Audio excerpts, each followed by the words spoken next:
반갑습니다. 미남노무사입니다. 오늘은 체불임금이 발생할 경우에 어떤 구제 방법이 있는지 알아보도록 하겠습니다.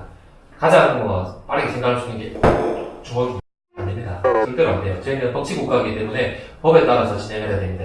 그리고 법 이전에 자력으로 할 수 있는 것들에 또 한계가 있죠. 주먹으로 한다는 것은 불법 사항이기 때문에 절대 안 됩니다. 자력으로 할 수 있는 것은 전화를 하거나 서면을 보내거나 해서 청구를 하는 것이죠. 직접 청구를 하는 겁니다. 사업주들이 노동청 사건을 하면서 이제 하는 말이 뭐냐면, 내한테 전화해가지고 달라 했으면 줬을 건데, 왜 노동청에 오라 가라 하냐?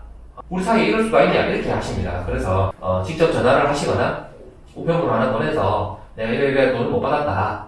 그러니까 이 돈 언제까지 좀 보내달라. 라고 하면, 중간 협의를 좀 해서 합의서 쓰고 정리를 하시면 됩니다. 근데 이렇게 직접 청구할 수 있는 것들은, 근로자가 보더라도, 사업주가 보더라도, 이거 체불이 맞다 라고 판단할 수 있는 것들은 이렇게 하시면은 간단히 해결이 됩니다. 그래서 직접 청구하는 방법이 있고요. 두 번째 방법은 노동청에 진정이나 보조를 하는 방법이죠. 노동청에 진정이나 보조하는데 돈 안 됩니다. 가서 그냥 진정서나 고소장 작성해서 제출하면 돼요. 진정은 이러이러한 사실 위반, 근로기준법 위반 사실이 있는지 조사해달라. 고소는 처벌해달라. 라는 것까지 들어가 있는 겁니다. 접수를 하고 나면 노동청에서 문자를 보냅니다. 며칠 뒤에. 언제자로 출석일이, 조사일이 잡혔으니 출석하시라!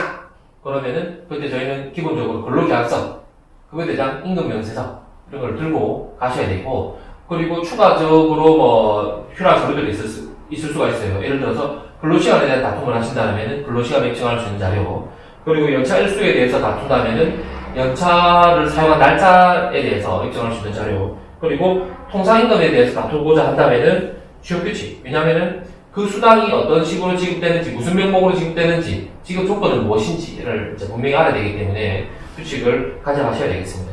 그 규칙이 없는 경우가 많습니다. 그렇다면 어쩔 수 없이 그냥 가는데 사실관계를 조금 더 정리를 해서 감독관한테 제출하신다면은 업무 처리하시는데 도움이 될 겁니다.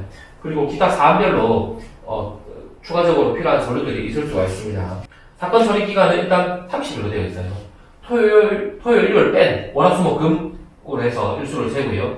한 달에 보통 토요일, 일요일이 한 열흘쯤 되니까 한 달 반 정도, 30일이라면 한 달 반 정도가 소요된다는 것이고, 한 차례 또 연기가 가능합니다. 연장이 가능한데, 그러면은 석 달 걸린다는 거죠. 진정에 석 달. 그리고 진정사건 처리가 안 되면은 고소로 전환을 또 하게 됩니다. 그러면은 고소도 마찬가지로 30일인데 연장을 한 차례 할 수 있기 때문에 앞에 3개월, 뒤에 3개월에서 총 6개월, 진정고소에서 6개월까지 소요가 될 수 있고요. 그리고 이 처리기한이 있다 하더라도 처리기한 내에 사건이 완료가 안 될 수가 있습니다.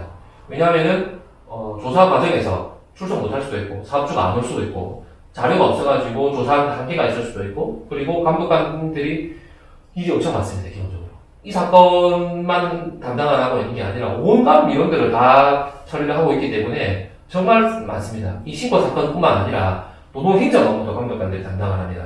근로감독도 하고 여러 가지 노동행정 업무들 많습니다. 그렇기 때문에 업무들이 많아서 조금 지체될 수 있다. 물론 체불된 금품을 이제 구제받는 것도 중요하지만 구제를 해주기 위해서는 기본적인 조사가 필요하고, 조사를 해주는 사람이 감독관이기 때문에 일정을 잘 맞춰서 진행을 하면은 좋을 것 같습니다. 그리고 조사가 끝나고 나면 근로감독관한테 체불 금액이 얼마인지를 확인할 수 있는 서류를 받을 수가 있어요. 그거를 받아서 법률구조공단 가서 소액차단금 진행을 하실 수가 있어요. 물론 이제 법률구조공단 갈 필요 없이 노무사를 선임하거나 변호사를 선임을 해서 진행을 하실 수도 있습니다. 그런데 지금 기준으로는 최대 1,000만 원까지 바로 보상을 받을 수가 있고요. 1,000만 원을 초과한 금액은 민사로 갈 수밖에 없습니다. 세 번째 방법은 민사소송 제기를 하는 것입니다. 법률적인 다툼이 많은 근로자성 사건이라든지 복잡한 영업양도 분할 이런 경우라든지, 아니면 금액이 정말 큰 경우에 민사소송을 고려하실 수가 있는데, 직접 하시거나 변호사를 통해서 하실 수가 있겠습니다. 이상 직접 청구, 노동청 진정고소, 민사소송에 대해서 알아봤고요. 체불 사건은 양태가 너무 다양합니다. 그래서 어떤 게 유리한지 불리한지 사안별로 달라질 수가 있어요. 그래서 제가 말씀드리는 사항대로 처리를 하시기보다는 근처에 감독관한테 상담을 받아보시든가, 노무사나 변호사 상담을 받아보신 다음에 진행 방법을 결정을 하시면 되겠습니다. 이상 체불임금의 구제 방법에 대해서 알아봤습니다. 감사합니다.